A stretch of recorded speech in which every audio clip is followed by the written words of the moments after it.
उत्तर प्रदेश विधानसभा चुनाव 2022। अब उत्तर प्रदेश विधानसभा चुनाव के लगभग 100 दिन ही शेष रह गए हैं और चुनाव जैसे जैसे नज़दीक आते हैं अफवाहों और चर्चाओं का बाजार भी गर्म हो जाता है। तो कुछ ऐसी ही चर्चाओं को लेकर आज हम मौजूद हैं जन अधिकार पार्टी के कार्यालय में और हम बात करेंगे जन अधिकार पार्टी के राष्ट्रीय अध्यक्ष बाबू सिंह कुशवाहा से। कुशवाहा साहब, आपका जन संदेश टाइम्स में स्वागत है। धन्यवाद। कुशवाहा साहब, इस समय अभी जो आपके घटक दल हैं ओम प्रकाश राजभर जी, वो कहते रहते हैं कि अगर वो हम बीजेपी जो कि उनकी अगर कुछ मांगे मान ले तो वो बीजेपी में भी आप लोगों को जाने से कोई परहेज नहीं है। नहीं, अगर आप उनके वक्तव्य को सही ढंग से समझेंगे, उसके पहले उन्होंने कहा था, समाजवादी पार्टी की भी उन्होंने बहुत तारीफ़ की थी, बीएसपी की भी की थी। वो समाजवादी पार्टी के साथ जाने की बात कह रहे थे।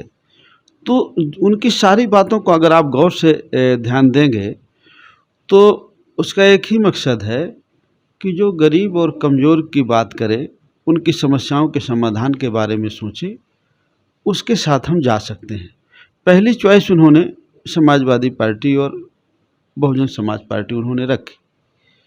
और अगर समाजवादी पार्टी पिछड़े को, दलित को, अल्पसंख्यक को हिस्सा नहीं देना चाहती या दूसरी पार्टी नहीं देना चाहती है, तो निश्चित तौर पर अगर हम पिछड़े और दलित की और अक़लियत की बात करते हैं और अगर इस मांग को कोई पूरा कर रहा है, कह रहा है कि भाई आप जो देगा हम उसके साथ चले जाएंगे, तो ये उसके कहने का मकसद था। बीजेपी में जाने का कहने का मतलब ये नहीं था कि हम बीजेपी में चले जाएंगे। जो हमारे गरीब और कमज़ोर की, किसान की, मजदूर की बात करेगा और ये पहले हमको समझ में आएगा, उसके साथ जा सकते हैं। मेरी समझ से उन्होंने ये बात कही होगी।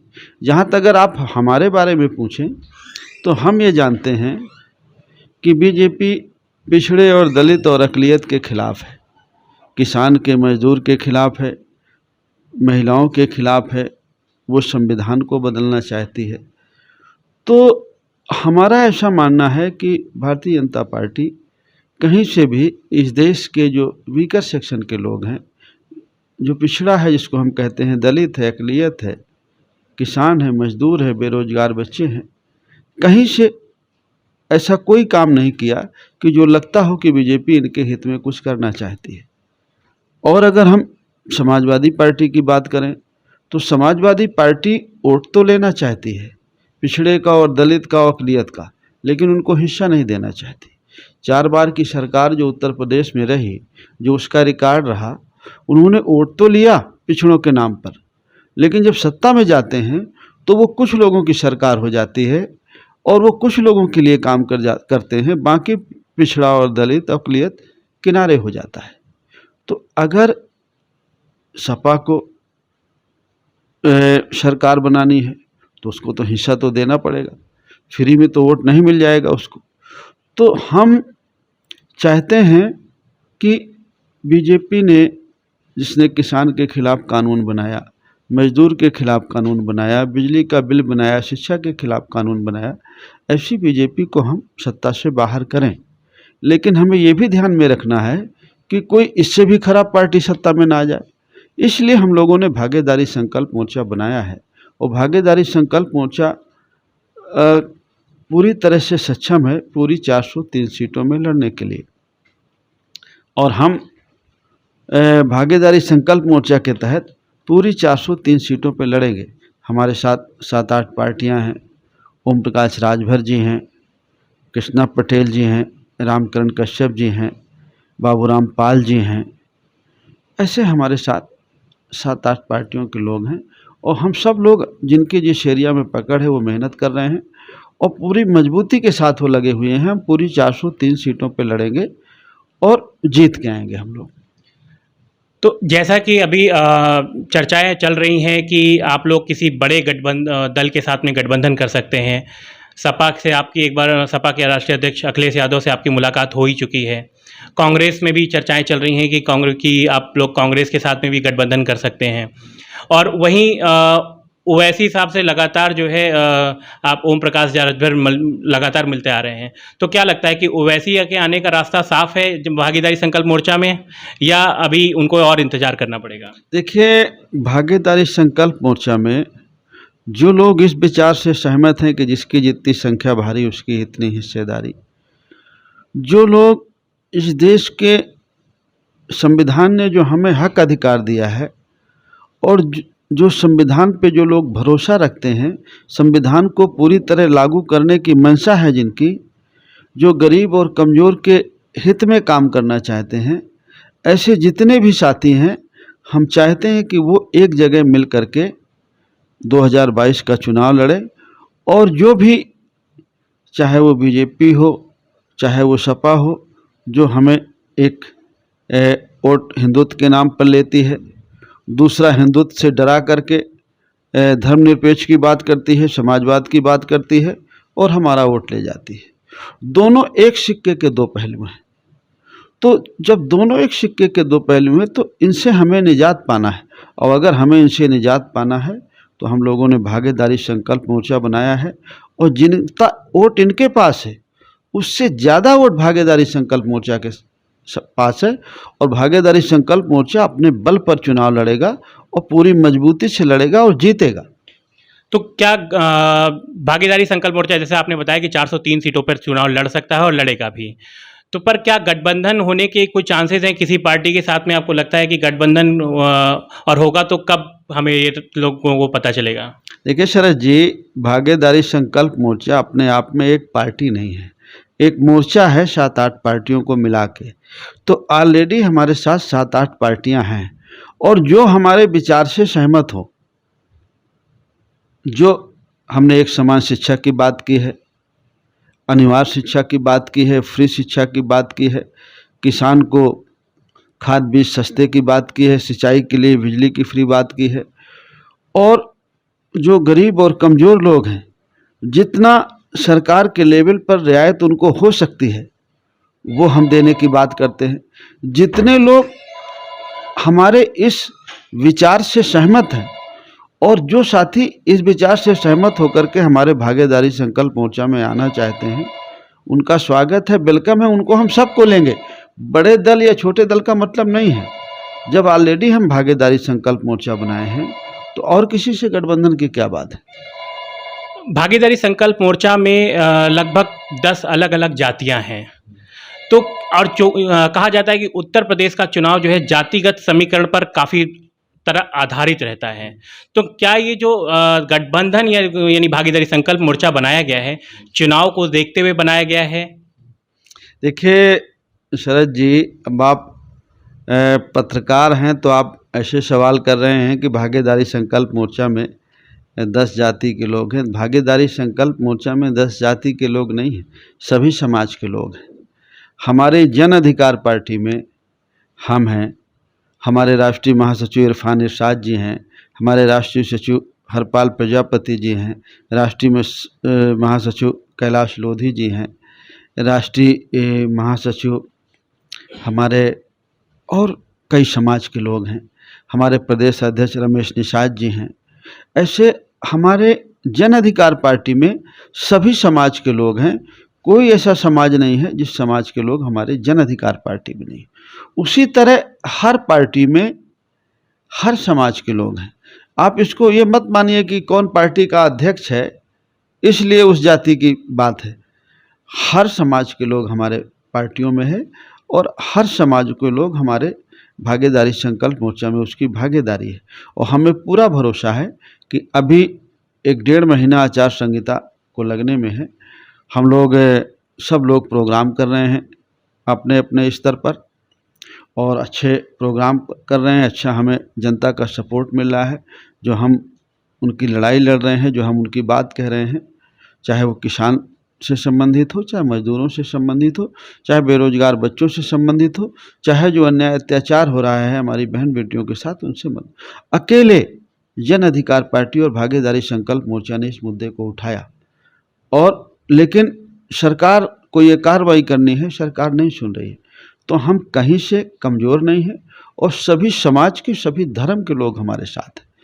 और ये अलग बात है कि हमसे कोई हमारे विचार से सहमत होकर के जो सच है, जो सही है, ऐसे साथी अगर हमारे साथ जुड़ करके चलते हैं तो हम उनका स्वागत करेंगे, वेलकम करेंगे। देखिए, एक चीज़ और आपको शरद जी यहाँ समझने की बात है कि जो आप राजभर जी के वक्तव्य को लिया कि अगर कांग्रेस पहले बनी, कांग्रेस अगर जनता की नज़रों में खरी उतरती तो दूसरी पार्टी नहीं बनती, कम्युनिस्ट नहीं बनती, जनसंघ बीजेपी नहीं बनता। फिर इन सब बनने के बाद अगर ये सब ठीक होती तो जनता दल नहीं बनता। फिर अगर जनता दल ने और कांग्रेस ने और बीजेपी अगर गरीब के हित में काम करते तो बीएसपी नहीं बनती। अगर वो संविधान को लागू करते तो बाबा साहब अम्बेडकर की बात को, फुले की बात को, साहू की बात को, मनोहर कांशीराम जी की जो चाहत थे, अगर ये सब लागू करते तो कोई दूसरी पार्टी क्यों बनती। और इन सब के बाद बीएसपी बनी। मनोहर कांशीराम साहब के जाने के बाद बीएसपी रास्ते से भटकी, समाजवादी पार्टी बनी, वो रास्ते से भटकी और पिछड़ों का नाम लेके समाजवादी पार्टी और बहुजन का नाम लेकर के बहुजन समाज पार्टी सत्ता में आई और ये भी अपने रास्ते से भटके। अगर ये सब नहीं भटकते तो हम लोगों को क्यों पार्टी बनाने की जरूरत पड़ती। अगर ये वो काम करते रहते तो कोई नई पार्टी क्यों बनती और कोई क्यों जुड़ता हमारे साथ। अगर जो हम कह रहे हैं ये काम वो पूरा कर देते। आज भी अगर हम पार्टी बनाए हैं और जो बात हम अनिवार्य शिक्षा की, किसान की, मजदूर की, एक समान शिक्षा पद्धति की, बेरोजगार बच्चों को रोजगार, किसान की उसकी फसल का सही भुगतान, बिजली उसे कम से कम सिंचाई के लिए फ्री मिले, नहीं तो कम से कम पैसों में मिले, मजदूर को उचित मजदूरी मिले, बहन बेटियां सुरक्षित हों। अगर ये काम जो सत्ता में आज पार्टी है, जहां कांग्रेस है, जहां बीजेपी है, जहां और कोई पार्टी है, अगर ये बात हम कह रहे हैं, अगर वो आज से लागू कर दे तो हम अपने आप खत्म हो जाएंगे। तो हमें फिर पार्टी बनाने की जरूरत क्या है। तो जो अगर हम कहते हैं कि अगर हमारे साथ गरीब को, कमज़ोर को जो हक हिस्सा देना चाहेगा उसके साथ हम जाएंगे। ये कोई ऐसा शब्द नहीं है कि हम बीजेपी में जाएंगे। हमारी बीजेपी में जाने की कतई इच्छा नहीं है। हम जिस दिन से बीजेपी की सरकार बनी, हम उस दिन से लगातार ये कह रहे हैं कि भारतीय जनता पार्टी संविधान को बदलना चाहती है, पिछड़ों का रिजर्वेशन ख़त्म कर दिया, पढ़ाई ख़त्म कर दी, सब कुछ ख़त्म कर दिया, और हम क्यों उस बीजेपी की बात करेंगे। इसलिए ये भ्रम फैलाने की बात है जहाँ तक मैं समझता हूँ। और मेरा तो ये बिल्कुल क्लियर स्टैंड है कि जो पिछड़े की, दलित की, गरीब की, कमज़ोर की, किसान की, मजदूर की, बेरोजगार बच्चों की बात करेगा, बहन बेटियों की सुरक्षा की बात करेगा, हम और उन्हीं विचार के लोगों के साथ हम चलना चाहेंगे। और हमारी कोशिश थी कि हम लोग जो अपने को पिछड़ों का नेता कहते हैं उनके साथ हम रहें। लेकिन जब हम उनकी नीयत देख रहे हैं कि वो हिस्सा नहीं देना चाहते, सिपाही सरकार बनने के बाद सिपाही दरोगा, वो लेखपाल, पटवारी, वो कुछ लोगों को बनाना चाहते हैं। पाल के, प्रजापति के, निषाद के, बिंद के, कुशवाहा के, मौर्य के, नाई के, धोबी के, गोड़ के, आरक, इनके बच्चों को नहीं बनाना चाहते। फिर वो एक जाति में जाके शिफ्ट हो जाते हैं। तो ऐसे लोगों को हम क्यों जिताना चाहेंगे। इसलिए हम चाहते हैं कि हमारा भागीदारी संकल्प मोर्चा पूरी तरह से मजबूत है और सभी सीटों में हम हमारा भागीदारी संकल्प मोर्चा चुनाव लड़े। पिछले लगभग 3 महीने से आपकी पार्टी जन अधिकार पार्टी भागीदारी संकल्प मोर्चा के साथ में पिछड़ा, दलित, अल्पसंख्यक और रैलियां कर रहे हैं, कह सकते हैं कि पूरे प्रदेश में। तो क्या लगता है कि इन रैलियों से क्या फ़र्क पड़ा है, आने वाले चुनाव में क्या फ़र्क पड़ सकता है। देखिए, जो हम रैली कर रहे हैं, जो हम जन जागरण अभियान चला रहे हैं, उसमें है जन अधिकार पार्टी भागीदारी संकल्प मोर्चा जन अधिकार पार्टी के तत्वाधान में पिछड़ा, दलित, अल्पसंख्यक भाईचारा बनाओ सम्मेलन। अगर इस देश का जो पिछड़ा तबका है और जो दलित है, जो धार्मिक अल्पसंख्यक समाज के साथी हैं, जिसमें मुसलमान भाई सबसे ज़्यादा हैं, बाकी बौद्धिस्ट और सिख और पारसी की थोड़ी आबादी कम है। अगर हम पिछड़े, दलित और अल्पसंख्यक समाज के लोग मिल करके, हमारी सबकी समस्याएं एक जैसी हैं, मिल करके भाईचारा बना करके हम अपने वोट का एक जगह इस्तेमाल करें, भागीदारी संकल्प मोर्चा के साथ, जन अधिकार पार्टी के साथ इस्तेमाल करें, तो हमारे नुमाइंदे चुन करके विधानसभा में और दिल्ली की लोकसभा में चले जाएंगे, जहां से कानून बनता है, हमारे खिलाफ का भी बनता है, हमारे हित का भी बनता है। तो वहाँ अगर हमारे लोग पहुँच जाएं तो हमारे हित का कानून बने। हमारे हित का कानून बनेगा तो इस देश के गरीब की, कमज़ोर की, किसान की, गरीब की, बच्चों की सुनाई होगी। और हमारे खिलाफ कानून बनता है हमारा वोट लेकर के, अगर हम ऐसे लोगों को जिताएंगे तो कभी हमारे हित की बात नहीं होगी। इसलिए अगर हम लोग भाईचारा बना लें, इस देश का जो पिछड़ा है, दलित है, अल्पसंख्यक है, और भाईचारा बना के अपने और अपने बच्चों के हित में अपने वोट का इस्तेमाल जन अधिकार पार्टी के लिए, भागीदारी संकल्प मोर्चा के लिए करें और जन अधिकार पार्टी का प्रत्याशी जिता करके विधानसभा में भेजें, तो हमारे हक की लड़ाई लड़ेगा, हमारे हिस्सेदारी की लड़ाई लड़ेगा। आखिरी सवाल, एक अभी लखीमपुर खीरी में जो किसानों, निर्मम किसान के साथ में हत्या हुई, एक तरह से कहा जा सकता है कि वो शांतिपूर्ण प्रदर्शन कर रहे थे और पीछे से गाड़ी, बीजेपी के नेता के बेटे ने गाड़ी चढ़ा दी उनके ऊपर। इस पर आपकी क्या राय है और जन अधिकार पार्टी के क्या स्टैंड है इस पर? देखिए, ये बहुत क्रूर कृत्य है। ये हम लोग जर्मनी में हिटलर के बारे में सुना, वो कभी ऐसा करते थे। ऐसी घटना तो हम लोगों ने नहीं सुना कि किसान, कोई आदमी सीधा चुपचाप चला जाए, उसको पीछे से गाड़ी चढ़ा दी जाए। और भी एक जिम्मेदार के व्यक्ति के बेटे ने, जो इस प्रदेश के मंत्री हैं, उनका बेटे का नाम मारा है। और वो किसान भाइयों को, जो कृषि के 3 कानून बने हैं, काले कानून है, किसान के हित में नहीं है, उसको कहते हैं वापस ले लो। उसके लिए वो अपना आंदोलन कर रहे थे, आंदोलन करके वापस जा रहे थे और पीछे से उन्होंने गाड़ी चढ़ा दी। तो हम उसी दिन से हम कह रहे हैं, हमारे बहुत सारे साथी गए हैं और हम उसी दिन से हम कह रहे हैं कि भाई उनको गिरफ्तार किया जाए। बड़ी मुश्किल में गिरफ्तार किया गया। हम चाहते थे, सब लोग मांग कर रहे हैं, विपक्षी पार्टी के लोग, हम भी कह रहे हैं कि भाई मंत्री जी को भी इस्तीफा देना चाहिए और कठोर से कठोर कार्रवाई करनी चाहिए। 1 साल से किसान दिल्ली के बॉर्डर में बैठे हैं इन तीनों काले कानूनों के खिलाफ। और ये ऐसे कानून हैं कि जिस दिन लागू होंगे पूरी तरह, देश का किसान कहीं का नहीं बचेगा। और हम ये बात इसलिए कहते हैं कि हम भी किसान हैं। किसान के, सरकार को सोचना चाहिए, किसान के बच्चे ही जो बॉर्डर में जान गंवाते हैं देश की रक्षा के लिए, किसान के बच्चे ही सिपाही हैं। और किसान और जवान को सरकार आमने सामने कर रही है। आज भी सरकार को हम कहते हैं, अपील करते हैं कि किसानों की मांगों को सरकार माने। वो जो तीनों कानून हैं उनको वापस ले। बहुत नुकसान हो गया, 600-700 किसान बॉर्डर पर मारे गए। और ये जो 8 लोग मारे गए, 5 किसान और 3 लोग, एक पत्रकार भी उनमें से। पत्रकार, इससे जघन्य कोई कृत्य नहीं हो सकता है। हम घोर इसकी निंदा करते हैं।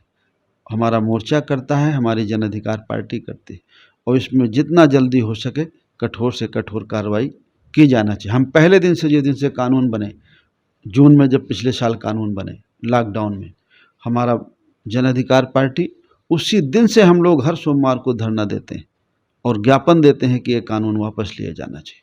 और हमारी जन अधिकार पार्टी का समर्थन, हमारे भागीदारी संकल्प मोर्चा का समर्थन पहले भी किसान भाइयों के साथ था, तन से, मन से, धन से, और आज भी हम किसान भाइयों के साथ खड़े हैं।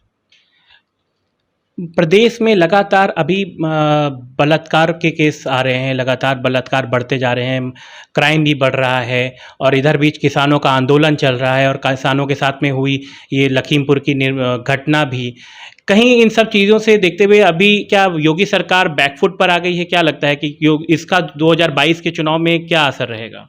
देखिए, कानून व्यवस्था तो उत्तर प्रदेश की सही नहीं है। उत्तर प्रदेश में जो खास करके जो बहन बेटियों के साथ अन्याय अत्याचार हो रहा है, और सारे केस एक तरह के। परसों नरसों ललितपुर में एक घटना हो गई, उसके पहले कानपुर में एक घटना हुई थी, उसके पहले सीतापुर में 2 घटनाएं हुई, उसके पहले चंदौली में हुई, फतेहपुर में 2 बेटियों के साथ हुआ, हाथरस में पिछले साल एक दलित बेटी के साथ हुआ था, पिछले महीने में एक मौर्य समाज की बेटी के साथ हुआ, बाराबंकी में एक शेड्यूल कास्ट की बेटी के साथ हुआ, प्रतापगढ़ में एक पाल समाज की बेटी के साथ हुआ, बस्ती में एक हमारे समाज की बेटी के साथ हुआ। ये जो एक तरह की घटनाएं, रेप करना और मार करके फेंक देना, अगर सरकार इसमें कार्रवाई करती तो दोबारा ये घटनाएं रिपीट ना हो, दहशत फैले, अपराधी के मन में डर फैले। लेकिन सरकार इसमें जो पीड़ित है उसके साथ खड़ी नहीं होती। जिसने जुल्म किया है, जिसने इस कृत्य को अंजाम दिया है, सरकार उसको बचाती हुई नजर आती है। जब सरकार पीड़ित के पक्ष में नहीं खड़ी होती, जिसने किया है उसको बचाने में सरकार लग जाती है, तो उनका मनोबल बढ़ता है। इसीलिए उनके मन में कोई डर नहीं है। और ये इस मामले में तो सरकार बुरी तरह फेल है। तो क्या इसका कहीं 2022 के चुनाव में क्या लगता है कि इसका क्या प्रभाव रहेगा? देखिए, हम अगर अपनी नज़र से देखेंगे तो हमको तो बिल्कुल लगता है कि इसका प्रभाव रहेगा। बाकी जो और जनता है और लोग हैं, वो किस नज़रिए से देखते हैं, अपना सबका नज़रिया है। देखिए, कुछ लोग तो ऐसे हैं कि उनके मन में है कि हम जिस पार्टी के हैं उस पार्टी में हैं, क्या सही है क्या गलत है उस पर वो नहीं सोचते हैं। एक आखिरी क्वेश्चन मैं आपसे ये पूछना चाहूँगा कि अभी हाल ही में एक रिपोर्ट आई है, ग्लोबल हंगर इंडेक्स, भुखमरी का एक जो आंकड़ा हमारे देश का जो पूरे विश्व का जारी करते हैं, 2021 में अभी दिखाया गया 116 देशों में भारत का स्थान 101वें स्थान पर है, जो कि नेपाल, पाकिस्तान, चाइना से भी पीछे है। तो क्या लगता है कि क्या मोदी सरकार अपने जो वादे किए थे उन वादों को लेकर ही केवल वादे ही निभा रही है, या फिर हम एक्चुअल हकीकत, ज़मीनी हकीकत पर कुछ नहीं किया? देखिए, ज़मीनी हकीकत पर तो सरकार ने अगर कुछ किया होता तो भारत का जो नंबर है भुखमरी में, तो 101वें नंबर पर नहीं आता। निश्चित तौर पर सरकार, चाहे प्रदेश की हो चाहे केंद्र सरकार की हो, जो उसने वादे किए थे उन वादों में से एक भी वादा सरकार ने नहीं पूरा किया। सरकारी संपत्तियों को बेचना इस सरकार का एक मेन काम है। जितने बड़े पैमाने पर बेरोजगारी इस समय में फैली है, इस गवर्नमेंट के समय में फैली है, इसके पहले वो कभी नहीं फैली। न रोजगार बच्चों को मिल रहे हैं, न शिक्षा मिल रही है, न कोई काम धाम मिल रहा है। तो भुखमरी तो भारत में आएगी ही। और वैसे भी कुछ लोग कहते हैं कि भाई कुछ लोग सत्ता के सोचते हैं कि लोग जब गरीब होंगे तो वो और आगे की बात सोचेंगे नहीं, रोजी रोटी में लगे रहेंगे। तो हो सकता है जानबूझ करके ऐसी परिस्थिति पैदा की जा रही। तो ये थे हमारे साथ में जन अधिकार पार्टी के राष्ट्रीय अध्यक्ष बाबू सिंह कुशवाहा। कैमरामैन प्रियांश के साथ शरद, जन संदेश टाइम्स।